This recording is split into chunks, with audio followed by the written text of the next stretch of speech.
Donc du coup, la deuxième partie, c'est plutôt centré sur l'état organique du sol.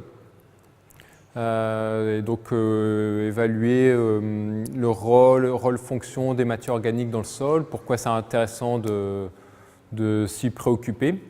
Et puis ensuite, quels sont les leviers d'action pour mieux gérer l'état organique du sol en jouant sur les pratiques culturales notamment. Et donc cet exposé est notamment issu d'un projet l'on a conduit aussi à Agrotransfert, un projet qui est maintenant terminé, donc c'était un projet sur la gestion de l'état organique du sol. Et l'une des sorties de ce projet, c'est l'outil Simios AMG que je vous présenterai ensuite, et qui est un outil qui permet de simuler l'évolution des teneurs et des stocks en matière organique en fonction du climat, du sol et des pratiques culturelles qui sont effectuées. Pouvoir jouer sur ces pratiques et voir quel levier d'action on a pour mieux augmenter les teneurs ou les stocks en matière organique dans les sols notamment. Voilà, donc là c'est un projet qui est maintenant terminé mais dont on continue à valoriser les sorties. Donc déjà les matières organiques, donc c'est toutes les constituants organiques morts ou vivants d'origine animale, végétale ou microbien dans le sol. C'est bien pour ça qu'on parle des matières organiques au pluriel et pas de la matière organique. Et donc les matières organiques, c'est principalement du carbone. À peu près 50% des matières organiques, c'est constitué de carbone. D'ailleurs, quand on fait une analyse de terre, qu'on voit le taux de matière organique, le laboratoire il ne dose pas le taux de matière organique, en fait il dose le taux de carbone organique. Et c'est par un coefficient qu'on passe du carbone à la matière organique. Et le coefficient il varie suivant les labos entre 1,72 et 2. La majorité des labos c'est 1,72 et il y a quelques labos en France qui utilisent le coefficient 2 pour passer le carbone à la matière organique parce que justement les derniers travaux de la recherche montrent que c'est plutôt de 50% de carbone, donc on multiplie par 2 le carbone pour avoir l'ensemble des matières organiques. Mais bon, il y a encore beaucoup d'autres laboratoires qui ont gardé plutôt les anciennes références à 1,72. Après, à la limite, peu importe, le tout, c'est plutôt de parler de carbone organique. Au moins, on sait que c'est ce qui est mesuré par le laboratoire. Voilà, puis ensuite, on a l'oxygène, l'hydrogène, c'est les constituants principaux de la vie. Et puis de l'azote, soufre, phosphore, potassium, tout un tas d'oligo-éléments qui vont pouvoir être disponibles pour les cultures lorsque ça va se minéraliser, se décomposer. Si on fait un zoom sur une motte de terre, imaginons on prenne une motte de terre dans la main, on a à peu près 50% de fraction solide et 50% de porosité. Donc porosité qui est occupée par de l'air et par de l'eau. Et les fractions solides, c'est les particules minérales, le sable, le limon, argile. Ensuite, c'est matière organique. C'est entre 1 et 10%, c'est en moyenne autour de 2% pour les sols en grande culture. Et puis, donc, si on fait un zoom sur ces matières organiques, c'est quand même principalement de l'humus. À peu près 80% des matières organiques, elles sont sous forme stabilisée, sous forme d'humus dans le sol. Et puis le reste, en une vingtaine de pourcents, c'est ce qu'on appelle la fraction active. Donc c'est la matière organique en cours de décomposition, plutôt matière organique fraîche, et tous les organismes vivants. Les organismes vivants, alors j'ai refait un zoom sur le camembert, c'est à peu près grosse majorité de micro-organismes, bactéries, champignons. Et puis la macrofaune, vers de terre par exemple, c'est entre 10 à 20%. Il y a à peu près 10 à 20% de vers de terre en termes d'organismes vivants dans le sol. La majorité, c'est quand même plutôt bactéries, champignons. Champignons plutôt dans les milieux naturels ou sols très peu perturbés, et bactéries plutôt dans les sols qui sont plus perturbés par le travail du sol notamment. Voilà, donc les rôles des matières organiques, donc là les trois bulles du haut, ça concerne plutôt la partie agronomique, donc c'est vraiment l'élément pivot pour la fertilité du sol. Donc ça joue sur la fertilité chimique, la CEC, capacité d'échange cationique, donc le fait que le sol puisse retenir et relibérer des cations dans le sol. Puis forcément, réserve d'éléments nutritifs quand ça va se minéraliser pour ensuite les libérer dans le sol pour être disponibles. Fertilité physique du sol, donc ça je vais y revenir par la suite, notamment sur la stabilité de la structure du sol, bon, je vais y revenir, rétention d'eau aussi. Et puis activité biologique, parce que la matière organique c'est la ressource trophique pour tous les organismes vivants dans le sol. Donc ça c'était un point de vue agronomique, et puis d'un point de vue environnemental, Donc ça joue sur la qualité de l'atmosphère, puisque donc, comme je le disais, les matières organiques, c'est principalement du carbone. Donc si le carbone il est dans le sol sous forme de matière organique, ça veut dire qu'il n'est pas présent dans l'atmosphère sous forme de CO2. C'est pour ça qu'on dit que le sol, c'est un gros puits de carbone, un gros réservoir de carbone. Il y a à peu près 2 fois plus de carbone à l'échelle mondiale, 2 fois plus de carbone dans le sol que dans l'atmosphère.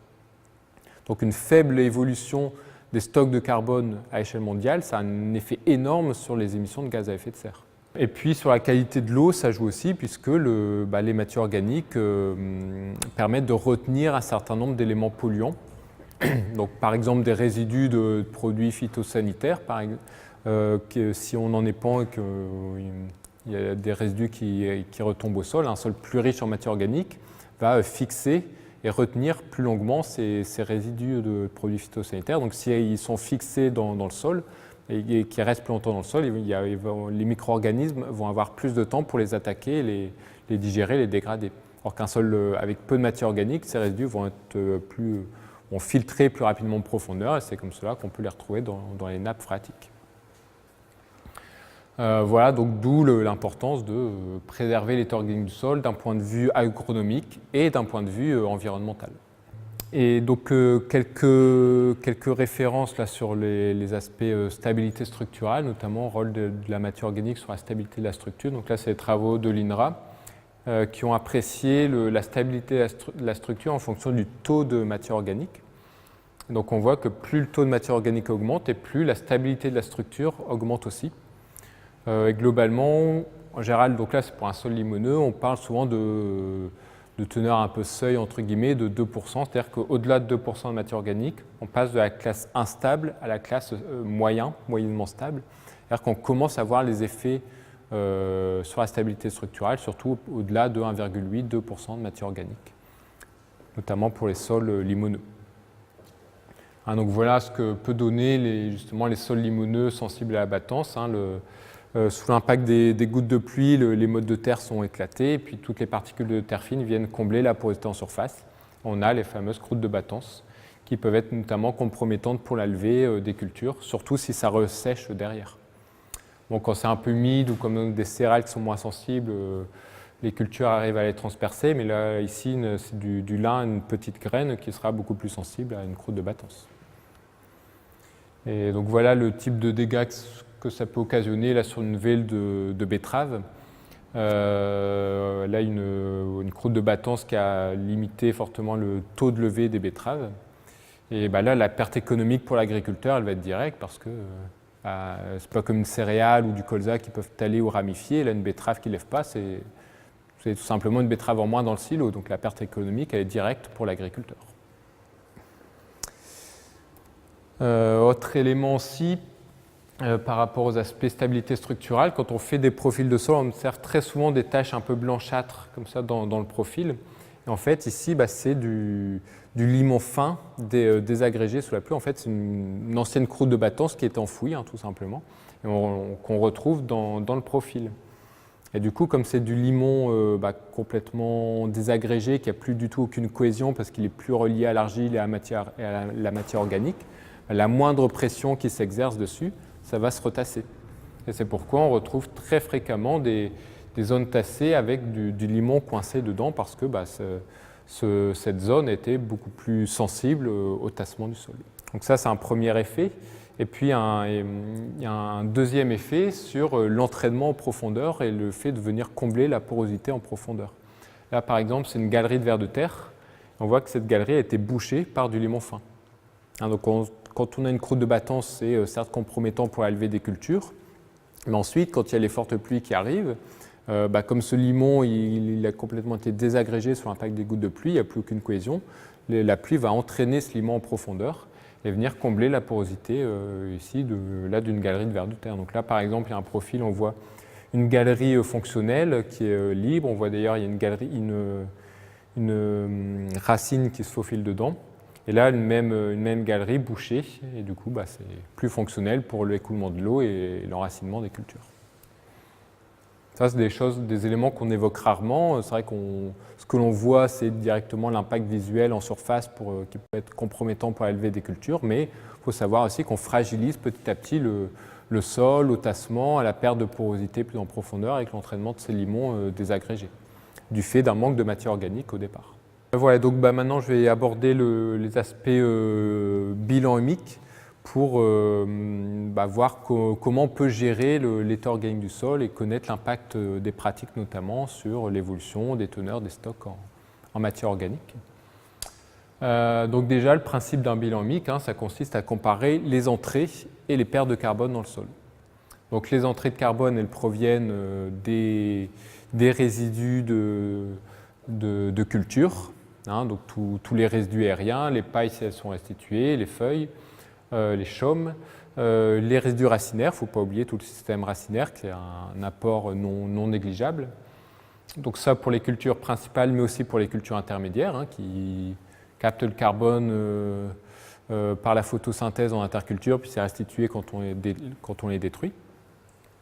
Et puis les éventuels produits organiques qui sont apportés aussi, compost, fumier ou autres. Donc ça, c'est tous les apports de carbone qui vont venir entrer dans le sol. Et puis ensuite, on a des pertes de carbone par la minéralisation de la matière organique sous l'effet de l'activité des micro-organismes. Et donc cette perte de carbone, elle va dépendre des conditions pédoclimatiques notamment, donc de température, humidité. Plus il fait chaud, plus il fait humide, et plus les matières organiques se minéralisent. Ça va aussi dépendre du type de sol. Un sol argileux va minéraliser moins puisque les matières organiques vont être plus protégées, alors qu'un sol sableux va minéraliser plus puisqu'elles vont être très peu protégées dans des agrégats. C'est pour ça qu'il y a toujours plus de matière organique dans un sol argileux que dans un sol sableux d'ailleurs. Et puis le travail du sol qui va venir aussi accélérer un peu les processus en stimulant la minéralisation, en accélérant la minéralisation par l'effet réchauffement et aération du sol notamment. Et donc voilà le bilan humique. Donc du coup, si les entrées sont supérieures aux pertes, on va stocker du carbone dans le sol, on va améliorer la teneur, le stock en matière organique. Si par contre les entrées sont inférieures aux pertes de carbone, du coup on va dégrader petit à petit l'état organique du sol, tout simplement. Et donc il existe différents modèles, on va dire, de bilan humique au niveau de la recherche.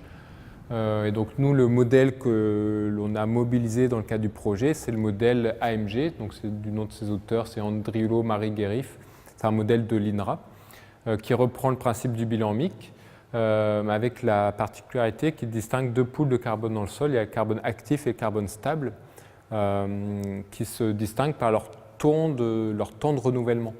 Donc en fait, le carbone stable, lui, il est considéré comme quasi inerte biologiquement. Il y a un taux de renouvellement très important, plusieurs siècles, voire plusieurs millénaires. On peut avoir de la matière organique dans le sol qui date de plus de 1000 ans. Voilà, il y a une part de matière organique qui évolue très très lentement. Donc ça veut dire aussi que quand il y a la terre qui part par de l'érosion, par exemple, on perd aussi de la matière organique qui a mis 1000 ans à se former. En une fraction de seconde, on perd de la matière organique qui a mis pourtant 1000 ans à se former. Et puis donc on a une fraction dite active qui elle qui a un taux de renouvellement plus rapide, de l'ordre de quelques années, quelques dizaines d'années. Et c'est surtout elle qui va nous intéresser, notamment à l'échelle d'une génération d'un agriculteur. Et donc ce carbone actif va être affecté par un flux d'humification. Donc l'humification, c'est la masse de carbone qui revient au sol fois le rendement d'humification. C'est-à-dire que si on prend des pailles de blé, par exemple, lorsqu'on restitue les pailles de blé, il y a quand même une grande partie du carbone des pailles de blé qui vont être directement relibérées dans l'atmosphère sous forme de CO2 lors de la décomposition. Et puis une petite partie qui va venir alimenter le carbone humifié dans le sol. Donc pour des pailles de blé, le rendement d'humification, c'est 20%. Donc ça veut dire que quand une paille de blé se décompose, il y a à peu près 80% du carbone de la paille qui repart dans l'atmosphère sur l'année, donc en dégradant lorsque les micro-organismes dégradent les résidus de paille, et 20% du carbone de la paille qui va venir intégrer l'humus du sol, et qui lui va se décomposer, mais à une échelle de temps beaucoup plus lent, à plusieurs années, plusieurs dizaines d'années. Donc justement, ensuite, cette minéralisation du carbone de l'humus, elle s'estime par un coefficient qu'on nomme K ou K2 pour estimer la perte par la minéralisation. Voilà. Et donc du coup, le bilan mix, c'est K1M, la masse de carbone qui rentre fois le rendement de modification, moins coefficient de minéralisation de l'humus du sol, tout simplement. Et donc ce modèle, il a été testé sur un réseau d'essais avec un suivi bien rigoureux de l'évolution des stocks de carbone. Donc là, c'est l'évolution observée par des analyses de terre à plusieurs dates différentes. Et là, c'est les évolutions simulées par le modèle. On voit qu'on a une très bonne correspondance, alors qu'il y a des essais en France, des essais à l'international, en Thaïlande, en Suède notamment, donc dans des conditions pédoclimatiques très, très variées, avec des pailles exportées, pailles restituées. On voit qu'on a une bonne correspondance entre ce qui est observé par les analyses de terre et ce qui est simulé par le modèle. Donc c'est un modèle qui est relativement fiable. Et comme c'est un modèle assez simple d'utilisation, c'est pourquoi on a décidé de mobiliser ce modèle pour développer un outil autour de ce modèle. Donc l'outil que l'on a développé à AgroTransfert, c'est l'outil Simios AMG. Donc Simios pour simulation de l'état organique du sol et -AMG parce que le moteur de l'outil, c'est le modèle AMG de l'INRA.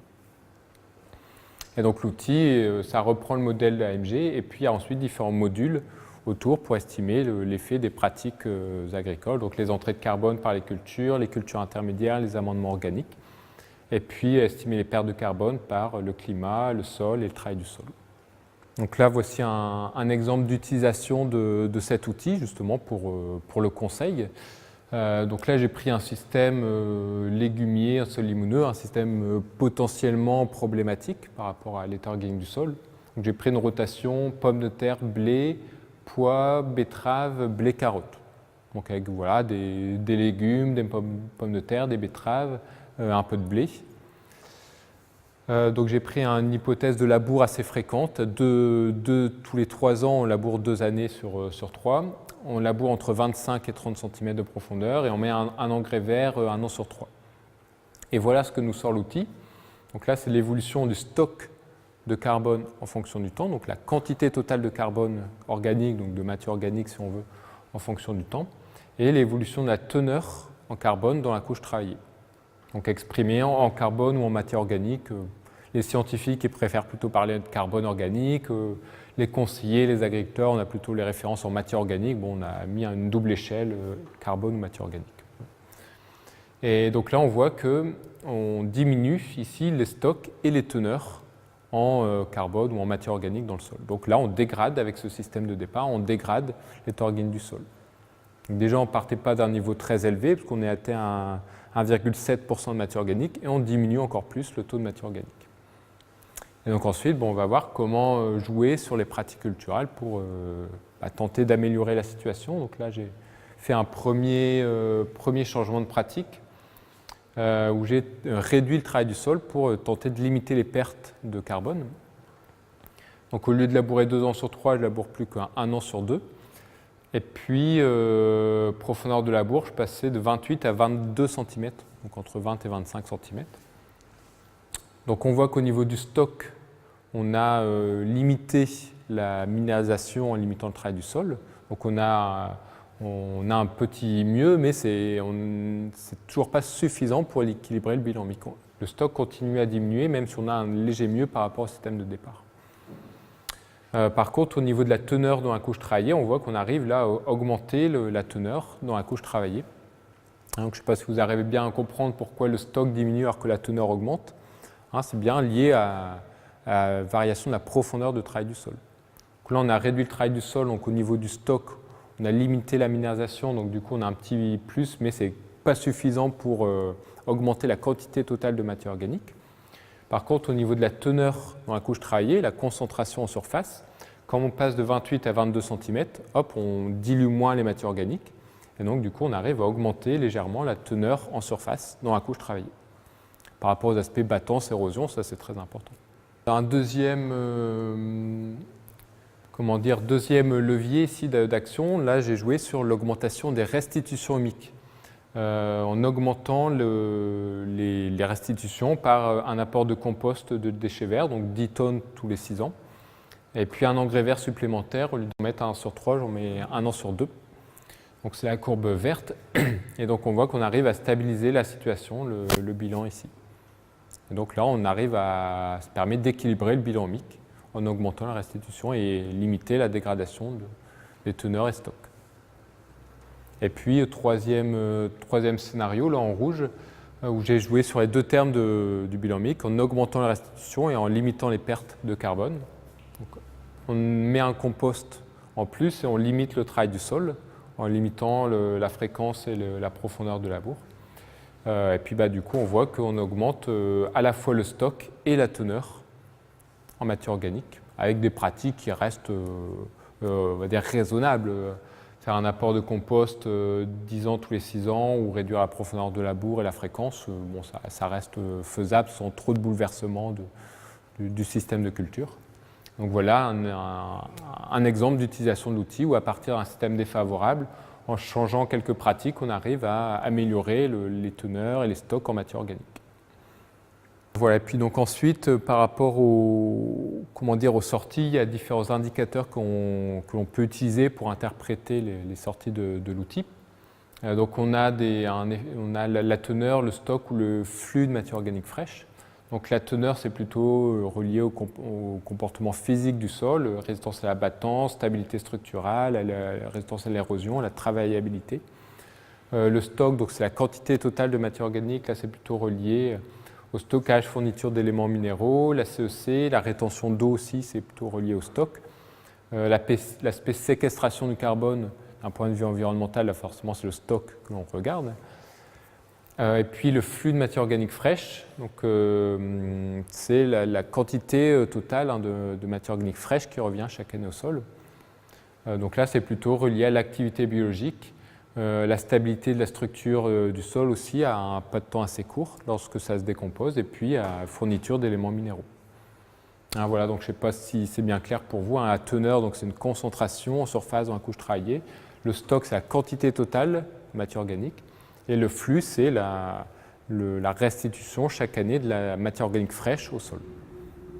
Et donc chaque indicateur est relié à des propriétés, des fonctions différentes. Et donc en fonction des problèmes que l'on rencontre, on va plutôt chercher un effet teneur, un effet stock ou un effet flux. Du coup. Donc là, quelques photos pour illustrer l'effet teneur en matière organique tout d'abord. Donc notamment l'impact sur la stabilité de la structure du sol. Là, c'est une motte de terre qui a été plongée dans de l'eau. C'est une éprouvette, on met un grillage au-dessus, puis on met une motte de terre. Donc là, c'était une motte de terre avec 1,9% de matière organique, moins de 2%. Et là, une motte de terre prise en surface, dans une parcelle en non-labour, qui était à 3,4% de matière organique en surface. Et donc là, la photo a été prise 30 minutes après avoir mis la motte de terre. On voit qu'ici, il y a un peu de terre qui est passée à travers le grillage, mais l'eau reste claire. Alors qu'ici, la motte de terre a pratiquement disparu et toute l'eau est venue sédimenter à travers, enfin toute la motte, les particules sont sédimentées à travers l'eau. L'eau est devenue toute trouble. Et donc là, du coup, ça montre bien l'effet du taux de matière organique sur la stabilité de la structure du sol. Le sol plus riche va mieux résister à l'eau. Et donc là, une illustration d'une parcelle qui était récemment remembrée. Donc là, c'est un semis de blé. C'était il y a quelques années déjà. Il y a eu une forte pluie après le semis qui a replaqué le sol. Et en fait, comme c'est une parcelle qui était remembrée, il y a un historique différent. C'est-à-dire qu'auparavant, l'agriculteur qui était ici dans cette partie-là, il y avait de faibles restitutions humiques. Donc c'était un système plutôt avec des betteraves, des céréales, un peu de pommes de terre. Et puis on voit qu'il y a beaucoup de battances, de pertes à la levée d'ailleurs, et un moindre développement du blé. Alors que cette partie-là, auparavant, c'était un éleveur qui l'a cultivé, et c'était une parcelle assez proche de son exploitation, avec un apport de fumier assez fréquent, enfin même très fréquent. Ce qui fait qu'on a un sol qui est beaucoup plus riche en matière organique. Et on voit la différence de l'état de surface du sol entre cette partie-là et cette partie-là. Il y a juste quelques mètres qui les séparent. Là, c'est bien l'effet de l'historique différent. Et donc l'effet de la teneur en matière organique sur la structure du sol qui a beaucoup mieux résisté à l'impact de l'eau. Donc là, du coup, voilà, on voit directement l'effet bénéfique du taux de matière organique sur le comportement du sol. Donc ça, c'est pour les sols limoneux. Pour les sols argileux, c'est bon, l'aspect structure du sol, l'aspect stabilité, ce n'est pas un problème. C'est des sols qui sont très stables. Par contre, c'est des sols qui sont très durs à travailler. Si on les laboure, si on les bêche, des sols qui vont être très, très lourds et très durs à travailler. Puis une fois qu'on les a labourés, si on veut venir semer du blé, par exemple, derrière, on va devoir affiner énormément. Et en fait, le taux de matière organique va permettre d'améliorer la friabilité de ces sols argileux et donc de les rendre plus facilement travaillables. Donc là, c'est une photo d'une parcelle en argile limoneuse. Et la première bande de labour, en fait, c'était auparavant la bande enherbée. L'agriculteur, quand il a labouré, il a débordé un peu. Donc du coup, on voit bien l'allure différente de cette première bande de labour par rapport au reste de la parcelle, où c'est beaucoup mieux, ça va s'émietter beaucoup mieux, se fragmenter beaucoup mieux, là, sous l'effet du travail du sol. Donc là, ça a directement un effet du taux de matière organique sur la travaillabilité du sol, puisque auparavant, cette bande enherbée était plus riche en matière organique, avec un tissu racinaire aussi en place. Donc là, on voit bien l'effet du coup sur le comportement des sols un peu plus argileux. Voilà, donc ça, c'était pour la teneur. Pour le stock, donc là, ça va avoir un effet plutôt sur la fourniture d'éléments minéraux. Donc là, ici, c'est une photo d'une parcelle de blé où il y a eu un échange de terre assez récent. Mais donc là, c'est la même variété de blé, même précédent, même agriculteur qui cultive. Sauf que voilà, auparavant, c'était deux agriculteurs différents. Là, ici, il y avait une restitution systématique des pailles, des engrais verts déjà assez fréquents. On avait à peu près 2,3% de taux de matière organique, donc, qui correspond à une centaine de tonnes de matière organique au total. Et puis là, ici, un historique avec jamais de culture intermédiaire, une exportation assez fréquente des pailles et un taux de matière organique d'1,7%, ce qui fait à peu près 70 tonnes de matière organique à l'hectare. Et on voit la différence du développement du blé. Ici, il est beaucoup plus vigoureux, parce que tout simplement, il a bénéficié d'une disponibilité en azote, en soufre ou autres oligoéléments plus importante, du fait d'un stock, d'une quantité de matière organique plus importante, donc qui s'est du coup minéralisé, qui a fourni ces éléments minéraux. Et on le voit aussi très bien sur les photos aériennes qu'on peut faire. Là, par exemple, c'est une ancienne prairie, une haie qui a été arrachée. Puis là, c'était une parcelle anciennement qui était cultivée en culture annuelle. Là, maintenant, tout a été retourné et puis c'est une même parcelle. Mais on voit bien sur la photo aérienne, on retrouve encore très clairement le passé de l'ancienne prairie. Et la haie qui a été arrachée, on retrouve très, très nettement le tracé. Alors que c'est une même parcelle maintenant qui est cultivée. Donc là, c'est pareil, on retrouve bien l'effet du stock de matière organique sur la fourniture d'éléments minéraux qui se ressent là, sur le développement de la culture. Donc ça, c'est plutôt vraiment un effet du coup stock de matière organique humifiée. Et puis là, maintenant, ce que je vais vous montrer, c'est plutôt l'effet flux de matière organique fraîche. Donc c'est lors de la décomposition de la matière organique fraîche, tout ce que ça peut apporter, notamment sur le développement des cultures. Donc ici, notamment sur la minéralisation, la décomposition et la libération d'azote. Donc là, c'est un maïs en agriculture biologique, donc sans apport d'engrais de synthèse, avec un précédent céréales à paille. Et là, il n'y a pas eu de culture intermédiaire. Ici, une culture intermédiaire de vesse, une légumineuse. Et on voit bien du coup la différence de végétation sur le maïs qui a ici bénéficié de l'effet positif de la fourniture d'azote lors de la décomposition de la vesse. Donc là, c'est non plus un effet sur le stock, mais c'est vraiment l'effet de la décomposition de la matière organique fraîche de la vesse sur le développement du maïs ici qui a bénéficié de l'azote libéré. Voilà. Et puis, autre effet de la matière organique fraîche, c'est sur la stabilité structurale à court terme. Là, en fait, ce qu'indique le graphique, c'est la stabilité de la structure en fonction du temps pour différents types de résidus. Donc là, par exemple, un retournement de prairie a un effet très important sur la stabilité de la structure et qui dure dans le temps. Un engrais vert, c'est un effet aussi qui est très important et qui est très, très fugace. Et puis de la paille, du fumier, un effet aussi important, mais dans une moindre mesure.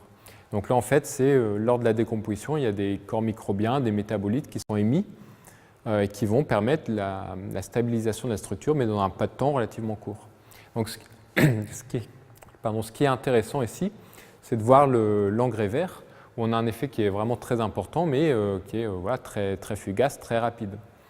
Donc l'idéal, c'est de pouvoir faire coïncider cette phase là où on a le pic sur la stabilité structurale avec la période critique pour les cultures. Et la période critique pour les cultures, c'est bien lors de la levée des cultures, parce que c'est là où elles vont être le plus sensibles à la stabilité structurale pour éviter notamment les phénomènes de battance. Donc là, par exemple, ici, c'est une levée de betterave. Donc là, c'est une même parcelle. La différence entre les deux photos, c'est simplement la date de destruction du couvert. Ici, il y avait eu un couvert de Facelli qui avait été détruit 3 mois avant le semis. Et ici, le même couvert de Facelli qui était détruit seulement 20 jours avant le semis. Donc là, le semis était réalisé de la même manière, ameubli de la même manière. Donc l'état de surface au moment du semis était à peu près identique. Il y a une forte pluie après le semis. On voit que cette partie ici a beaucoup plus replaqué que cette partie à droite. Et ce qui change simplement, c'est la date de destruction du couvert. Donc là, on peut penser qu'ici, en ayant détruit 3 mois avant le semis, on se situait, déjà, si je reviens sur la diapo d'avant, en ayant détruit 3 mois avant le semis, on devait se situer ici à un niveau où le pic sur la stabilité structurale était déjà passé. Donc au moment où il y a la forte pluie, il n'y avait plus trop d'effet sur la stabilité de la structure. Donc c'est pour ça que le sol a replaqué. Et la deuxième partie de la parcelle où le couvert était détruit 20 jours avant le semis, au moment où il y a eu la forte pluie, on devait se situer à peu près ici au moment où il y avait le pic sur la stabilité structurale. Donc c'est pour ça que l'état de surface a beaucoup mieux résisté à l'action des agrégents de la pluie. Donc ça veut aussi dire que lorsque l'on détruit un engrais vert, une culture intermédiaire, on peut aussi réfléchir à la date de destruction par rapport à l'effet sur la stabilité de la structure pour la culture suivante. Voilà, puis dernier effet de l'aspect flux de matière organique, c'est plutôt par rapport aux vers de terre. Donc là, c'est un résultat d'essai qui montre l'effet sur la population de vers de terre, à la fois du travail du sol et du retour organique au sol sur la population. Donc là, on voit que déjà, c'est labour, travail superficiel et semi-direct sans travail du sol. On voit qu'il y a une tendance où il y a plus de vers de terre en semi-direct parce qu'on perturbe moins le sol. Par contre, là, ici, que pour chaque mode de travail du sol, il y a différents régimes de retour organique au sol. M, c'est fertilisation minérale, et FV, là, c'est fumier de volaille. On voit bien que pour du semi-direct, par exemple, on multiplie pratiquement par 2 la population entre une simple fertilisation minérale ou une fertilisation par du fumier de volaille. En labour, on multiplie par 4, même plutôt, entre fertilisation minérale et fumier de volaille. Donc ça montre bien que, alors certes, le travail du sol, il a un effet sur la population de vers de terre, mais c'est prioritairement le retour organique au sol, le fait d'apporter de la matière organique fraîche, qui va être favorable pour stimuler la population de vers de terre. En gros, ils voient qu'il y a un milieu favorable avec de la ressource trophique, ils ont à manger, donc leur réflexe c'est de se reproduire, de se multiplier. Donc c'est pourquoi il y a toujours plus de population de vers de terre quand on a un milieu plus riche en matière organique. Parce qu'ils voient que c'est un milieu favorable pour eux.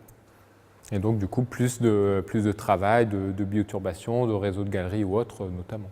Voilà, donc du coup, en fonction des objectifs que l'on va se fixer, on va plutôt regarder soit la teneur, soit le flux, soit le stock de matière organique, notamment. Donc, si on a un objectif, on est par exemple en limon, très sensible à la battance, à l'érosion. L'objectif principal, c'est plutôt la stabilité structurale. Dans ce cas-là, on va plutôt regarder la teneur en matière organique en surface et à court terme, le flux de matière organique fraîche. Si par contre on a un objectif fourniture d'azote, par exemple, là on va regarder plutôt l'aspect stock de matière organique humifiée pour fournir petit à petit plus d'azote lorsque la matière organique humifiée va se minéraliser. Et puis là aussi à plus court terme, l'effet flux de matière organique fraîche lors de la décomposition de la matière organique fraîche pour que ça libère de l'azote. Et puis si l'objectif c'est plutôt l'activité biologique, on va plutôt regarder le flux de matière organique fraîche qui va plutôt stimuler l'activité biologique, parce que c'est la matière organique fraîche, la ressource surtout de nourriture pour l'ensemble des organismes vivants dans le sol.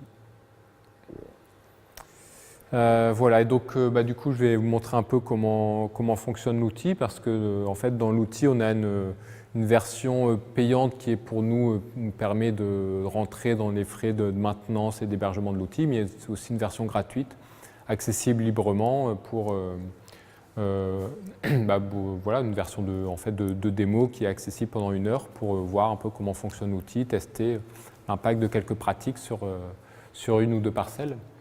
Donc en fait, quand on est sur l'outil, il y a un premier écran de saisie où on saisit le système de culture et puis les différentes pratiques qui vont jouer sur le bilan humique. Donc on saisit, si on est sur une parcelle agricole, la rotation culturelle. Donc on a un choix dans un menu déroulant de différentes cultures. On saisit l'ensemble des cultures qui composent la rotation. On saisit le rendement des cultures, qui va être l'indicateur de la biomasse qui va être restituée. On saisit la fréquence de restitution des résidus de culture, notamment pour du blé où on peut exporter ou restituer les pailles. Donc là on le dit si on exporte ou si on restitue. Le travail du sol, est-ce que c'est en labour, est-ce que c'est en non-labour? Donc ça on l'indique. La profondeur de travail du sol, pour connaître la dilution des matières organiques dans le profil. L'irrigation, si on irrigue, parce que l'irrigation va accélérer la minéralisation en humidifiant le sol, donc ça on l'indique. Les cultures intermédiaires, donc pareil, dans un menu déroulant, on a le choix parmi différentes cultures. La biomasse, plutôt faible, plutôt moyenne, plutôt forte de la culture intermédiaire, et puis la fréquence de retour de la culture intermédiaire. Et puis, pareil, s'il y a des cultures dérobées, éventuellement, cultures intermédiaires qui sont récoltées, soit pour mettre dans un méthaniseur, soit pour donner à manger aux animaux, par exemple. Donc, dans ce cas-là, on l'indique. Un module sur les amendements organiques, donc on rentre le type de produit organique. On a le choix parmi un menu déroulant, la dose et la fréquence de retour du produit organique.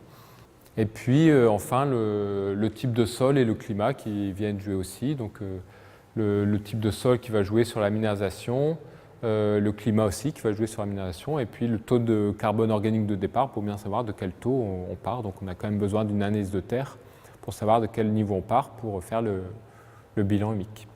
Voilà, puis ensuite, une fois qu'on a saisi toutes ces informations, on peut visualiser les résultats et puis faire un diagnostic du système de culture, un diagnostic sur l'état organique du sol, avec un tableau et puis surtout les graphiques d'évolution de la teneur et des stocks en matière organique.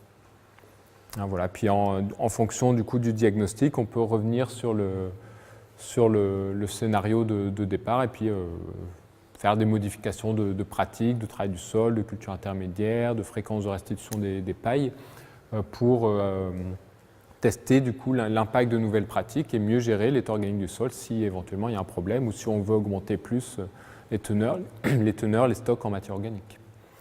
Voilà, et donc la dynamique d'évolution, il y a plusieurs facteurs qui vont jouer sur la dynamique.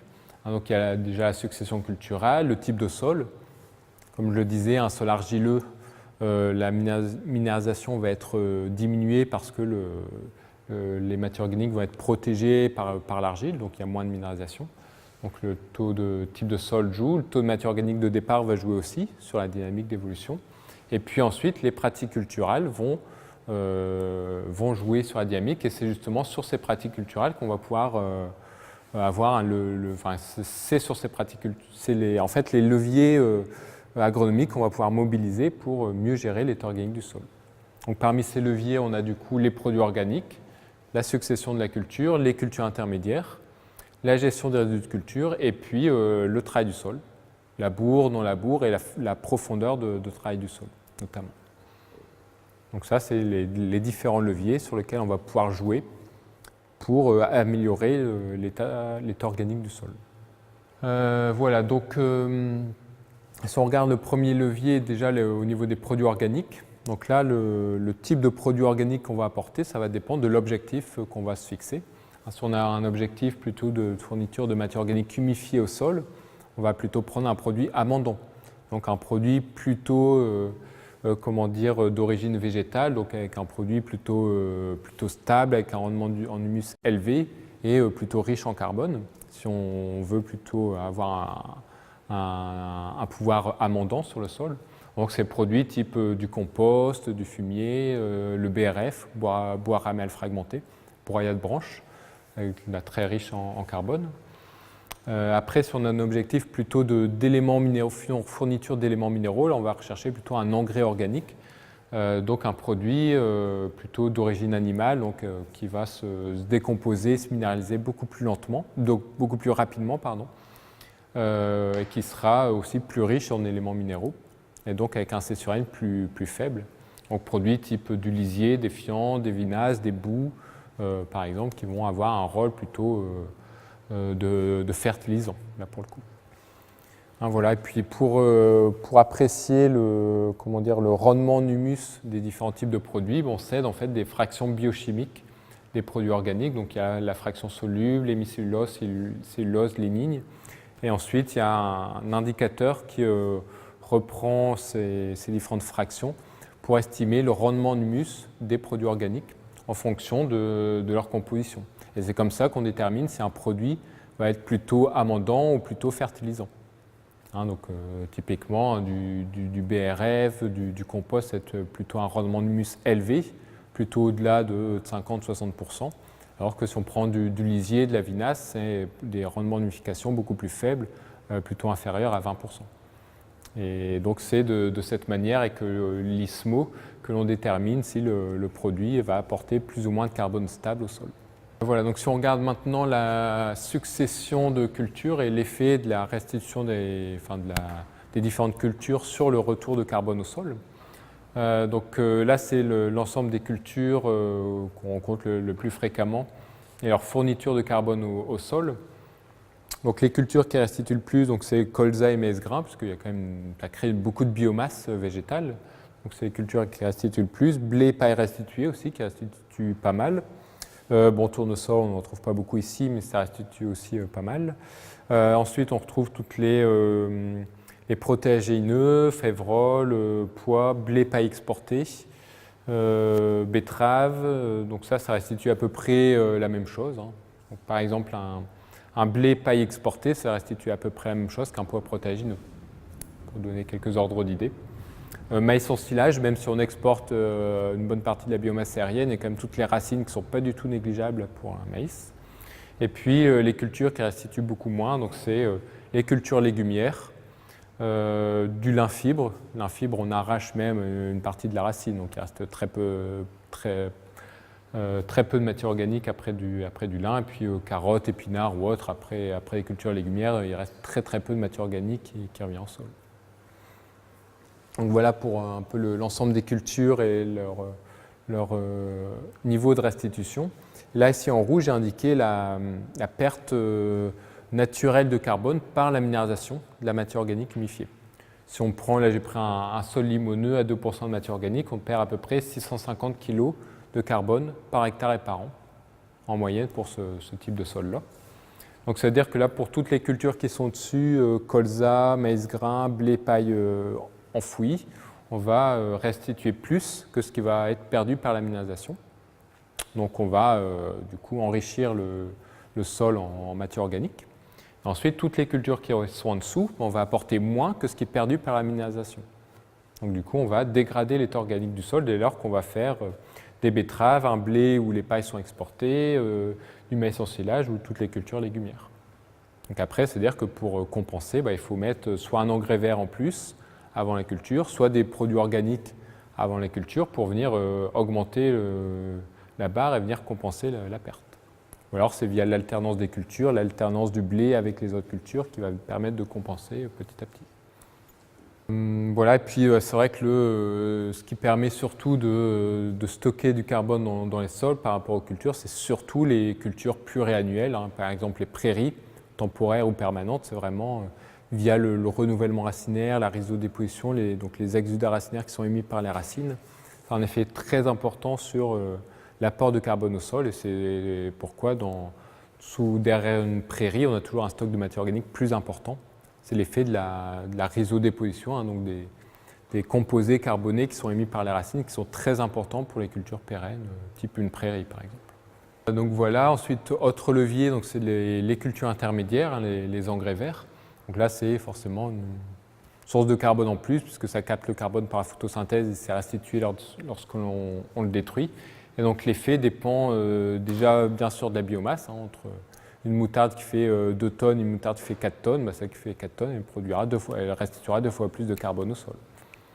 et puis de la fréquence de retour dans la rotation, notamment. Et donc ça a un effet qui est relativement important, et le rendement d'humification des cultures intermédiaires, c'est plutôt autour de 30%.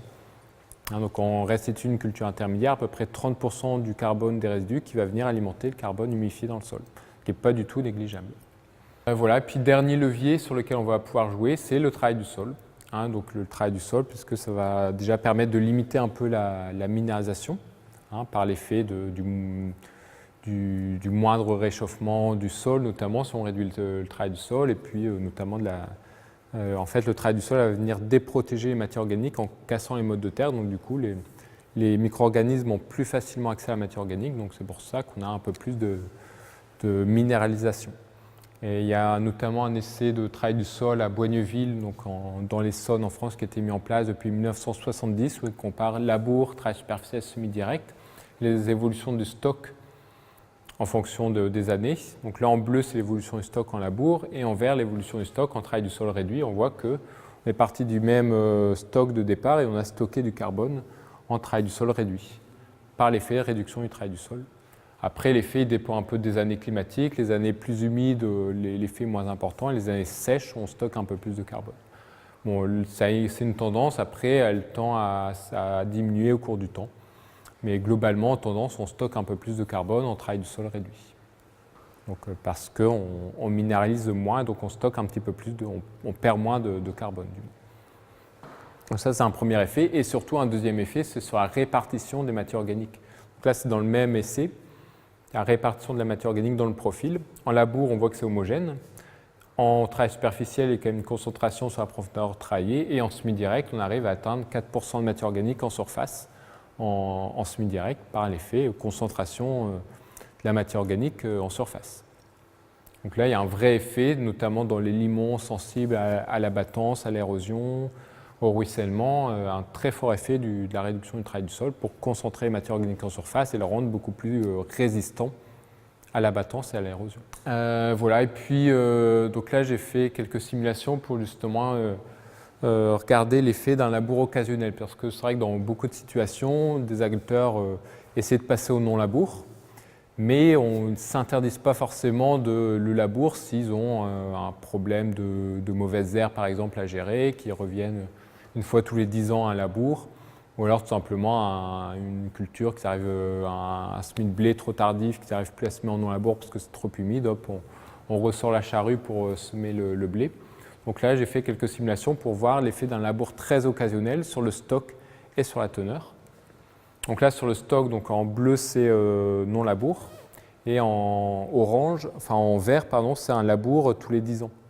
Et on voit qu'il y a un petit effet, là, on diminue un peu le stock par la minéralisation, mais l'effet sur le stock est très faible dans un labour occasionnel. Par contre, au niveau de la teneur, donc là en bleu, c'est l'évolution de la teneur dans la couche travaillée, donc qui augmente en non-labour parce qu'on concentre tout, donc en bleu, c'est en non-labour. Et puis en vert, c'est en labour tous les 10 ans.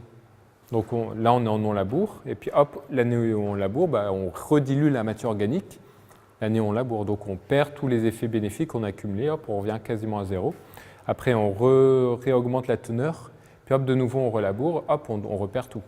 Donc là, c'est vrai qu'un labour occasionnel, ça a assez peu d'effet sur la quantité totale. On augmente un peu la minéralisation, mais l'effet est pas très important. Par contre, l'effet sur la teneur en surface est très important, parce qu'à chaque fois, on revient à zéro dès lors qu'on relaboure, parce qu'on redilue toutes les matières organiques sur la profondeur de labour. Donc par rapport à l'aspect résistance à l'abattance, à l'érosion, on perd tous les avantages qu'on a acquis sur les 10 dernières années. Voilà, et puis donc le dernier levier, c'est la gestion des résidus de culture. C'est vrai que c'est, on va dire, un retour organique gratuit. Il suffit simplement de les restituer, d'éviter de les exporter pour avoir ce retour organique au sol. Après, ça aussi, ça revient sous forme de fumier, mais sinon, il faut mieux quand même éviter de vendre les pailles pour avoir ce retour organique-là. Et donc là, ensuite, j'ai indiqué quelques correspondances. Si on exporte les pailles, quel type de produits organiques ou quel type de levier on peut actionner pour compenser l'exportation des pailles. Et ça, c'est justement l'un des intérêts de l'outil, c'est que si, voilà, pour diverses raisons, on souhaite exporter les pailles, pour soit dépanner un voisin éleveur ou alors parce qu'on a un souci de trésorerie puis on veut vendre un peu de faille et avoir un revenu supplémentaire. Avec l'outil, on peut estimer, évaluer quelle autre pratique adopter pour compenser l'exportation des pailles. Donc là, par exemple, on voit qu'un apport de compost 15 tonnes, on produit à peu près le double, donc on pourrait à peu près apporter 7 tonnes de compost pour compenser l'exportation des pailles. Du fumier, 15 tonnes de fumier, ça permet à peu près de compenser là aussi l'exportation des pailles. Une culture intermédiaire à 2 tonnes de matière sèche, ce n'est pas suffisant. Il faudrait une culture intermédiaire qui produit plus de biomasse, au moins 3-4 tonnes de matière sèche pour pouvoir compenser l'exportation des pailles. Bon, voilà par exemple quelques éléments qui peuvent être approfondis en utilisant l'outil justement. Voilà, donc j'en ai terminé sur cette partie. Donc après, du coup, l'outil est accessible sur Internet, simios-mg.org. Donc il y a une version de démonstration qui est accessible librement. Vous pouvez la tester chez vous si vous le souhaitez.